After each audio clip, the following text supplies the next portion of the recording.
Hello students, स्वागत है आपका एपिसोड नंबर 7 में, जिसमें फिर से 20 प्रश्न नंबर 121 से लेकर 140 तक जो है पूछे जाएंगे। 4 ऑप्शन रहेंगे, एक ऑप्शन जो है वो सही होगा इसमें से। चलिए देखते हैं प्रश्न नंबर 121। प्रश्न नंबर 121 है स्टूडेंट्स के पारद तापमापी, जिसमें पारा डाला होता है, पारा HG जिसको बोलते हैं। पारद तापमापी के आविष्कारक कौन थे? एडिसन, फॉरनहाइट, गैलीलियो या फिर हिग्स? यस, तो सही जवाब है फॉरेनहाइट। चलिए आगे चलते हैं। प्रश्न नंबर 122 देख लेते हैं क्या है। प्रश्न नंबर 122 है, वह वैज्ञानिक कौन था जिसने इस तथ्य का आविष्कार किया था कि ग्रह मंडल का केंद्र सूरज है, पृथ्वी नहीं? कोपरनिकस, केपलर, न्यूटन या फिर गैलीलियो? यस, कोपरनिकस ने यह आविष्कार किया था कि ग्रह मंडल का केंद्र जो है वो सूरज है, पर पहले ऐसा नहीं था। बहुत सालों तक यही माना जाता था कि ये जो हमारा ग्रह मंडल है इसके केंद्र में पृथ्वी है, पर बाद में कोपरनिकस ने एक क्रांतिकारी जो है खोज की और तथ्यों के साथ ये बताया कि इस मंडल के यानी कि सौर मंडल के केंद्र में जो है वो पृथ्वी नहीं बल्कि सूरज है। आगे चलते हैं प्रश्न नंबर 123 की तरफ। ये रहा प्रश्न नंबर 123।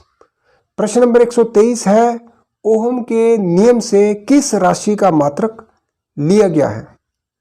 विद्युत धारा का, प्रतिरोध का, विभवांतर का या फिर विद्युत धारिता का? सोचिए इसका सही जवाब। यस, सही जवाब है विभवांतर का, जिसको हम कहते हैं पोटेंशियल डिफरेंस। फिजिक्स की भाषा में इसको कहते हैं पोटेंशियल डिफरेंस। आगे चलते हैं प्रश्न नंबर 124 की तरफ। तो 124 है कि अणु के कृत्रिम विभंजन की खोज की थी डाल्टन ने, फर्मी ने, रदरफोर्ड ने या फिर मैडम क्यूरी ने? तो इसका सही जवाब है रदरफोर्ड ने। चलिए आगे चलते हैं हम प्रश्न नंबर 125 की तरफ। प्रश्न नंबर 125 है, हाइड्रोजन की खोज किसने की थी? प्रिस्टले, बॉयल, चार्ल्स या फिर कैवेंडिश? तो इसका सही जवाब रहेगा कैवेंडिश ने की थी हाइड्रोजन की खोज। आगे है प्रश्न नंबर 126, जीवों के द्विनामपंथी, जिसको हम कहते हैं बाइनोमियल नोमेनक्लेचर, के जन्मदाता थे? मेंडल, लिनियस, लेमार्क या फिर डार्विन? सोचिए सही जवाब। यस, सही जवाब है लिनियस ने। होता क्या है बाइनोमियल नोमेनक्लेचर? तो binomial nomenclature, for example mango का जो बाइनोमियल नोमेनक्लेचर है वो है मैंगीफेरा इंडिका। तो ये एक एग्जांपल है। चलते हैं, आप देखते हैं प्रश्न नंबर 127। प्रश्न नंबर 127 है, कौन सी धातु कॉपर सल्फेट घोल से अभिक्रिया नहीं करती है?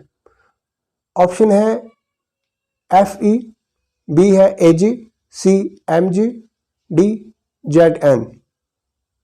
यस, Ag जो है वो कॉपर सल्फेट के साथ कोई भी अभिक्रिया नहीं करती है। Ag मतलब चांदी, जिसको हम हिंदी में कहते हैं।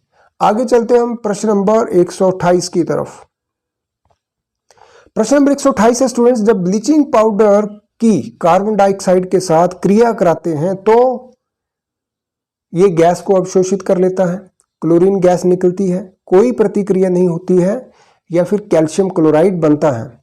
कौन सा ऑप्शन सही रहेगा? Yes, option B, chlorine gas निकलती है, ये बिल्कुल सही ऑप्शन है। चलते हैं प्रश्न नंबर 129 को देख लेते हैं क्या है। प्रश्न नंबर 129 है, गुणसूत्रों में विभाजन ना होकर जो कोशिका विभाजन होता है उसे कहते हैं? यस, सूत्री विभाजन, असूत्री विभाजन, अर्धसूत्री विभाजन या फिर बीजाणु जनन? यस, इसका सही जवाब है असूत्री विभाजन, असूत्री विभाजन या फिर एमाइटोसिस। चलते हैं प्रश्न नंबर 130 की तरफ। 130 है कि समस्त बहुकोशीय जंतुओं को किस विशिष्ट समूह में रखा जाता है? उसका सही जवाब है मेटाजोआ। ओके, चलिए प्रश्न नंबर 131 देख लेते हैं। प्रश्न नंबर 131 है कि निम्नलिखित में से कौन सा जीवाश्म ईंधन नहीं है? यस, इसका सही जवाब है काठ कोयला। यह जीवाश्म ईंधन नहीं है।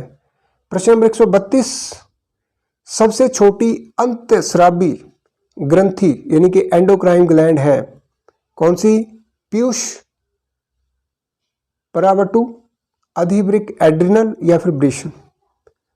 तो यस, इसका सही जवाब है पीयूष या फिर पिट्यूटरी ग्लैंड जिसको बोलते हैं। प्रश्न नंबर 133 देख लेते हैं क्या है स्टूडेंट्स। प्रश्न नंबर 133 है कि निम्नलिखित में से किस में कोबाल्ट उपस्थित रहता है? ऑप्शन है हीमोग्लोबिन, क्लोरोफिल, विटामिन सी या फिर विटामिन B12। तो सही जवाब है विटामिन B12। चलिए प्रश्न नंबर 134 देख लेते हैं। 134 है आयनोस्फीयर की ऊंचाई किलोमीटर में है। आयनोस्फीयर का मतलब हमारी पृथ्वी के ऊपर जो वायुमंडल है इसमें अलग अलग स्फीयर में बांटा गया है। तो आयनोस्फीयर की ऊंचाई जो है वो किलोमीटर में कितनी है? तो इसका सही जवाब है 100 किलोमीटर। प्रश्न नंबर 135 देख लेते हैं। 135 है कि नेत्र पर प्रकाश की मात्रा का नियमन करती है कॉर्निया, उपतारा, दृष्टिपटल या फिर श्वेत पटल? सोचिए सही जवाब। यह सही जवाब है उपतारा। प्रश्न नंबर 136 देख लेते हैं क्या है। 136 है रडार में किस प्रकार की तरंगे होती है? विद्युत तरंगे, विद्युत चुंबकीय तरंगे, ध्वनि तरंगे या फिर उपयुक्त में से कोई भी नहीं? तो सही जवाब है विद्युत चुंबकीय तरंगे जिनको हम अंग्रेजी में कहते हैं इलेक्ट्रोमैग्नेटिक वेव्स। 137 प्रश्न देख लेते हैं। 137 है चमगादड़ निम्नलिखित में से किस वर्ग में रखा जाता है चमगादड़ को? ए सरीसृप, पक्षी, स्तनधारी या फिर जल स्थलचर?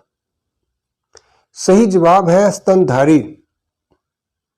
प्रश्न नंबर 138 देख लेते हैं। प्रश्न नंबर 138 है एंजाइम होते हैं सूक्ष्म जीवाणु, प्रोटीन, फफूंदी, अकार्बनिक यौगिक? यस, सही जवाब है प्रोटीन। एंजाइम जो क्या होते हैं? प्रोटीन होते हैं। 139 नंबर देख लेते हैं। रिएक्टर स्केल निम्नलिखित में से किसके मापन में प्रयुक्त होता है? वायु की गति, शरीर का ताप, भूकंप की तीव्रता या फिर सागर की गहराई? यस, सही जवाब सोचिए। तो सही जवाब है भूकंप की तीव्रता। तो इसका सही जवाब है स्टूडेंट्स भूकंप की तीव्रता। आगे चलते हैं प्रश्न नंबर 140 की तरफ। प्रश्न नंबर 140 है वनस्पति तेल के हाइड्रोजनीकरण में प्रयुक्त उत्प्रेरक है लोहा, प्लेटिनम, तांबा या फिर निकल? सही जवाब है निकल। तो ये आपका रहा एपिसोड का अंतिम प्रश्न। मिलते हैं अगले एपिसोड में। Okay, bye bye.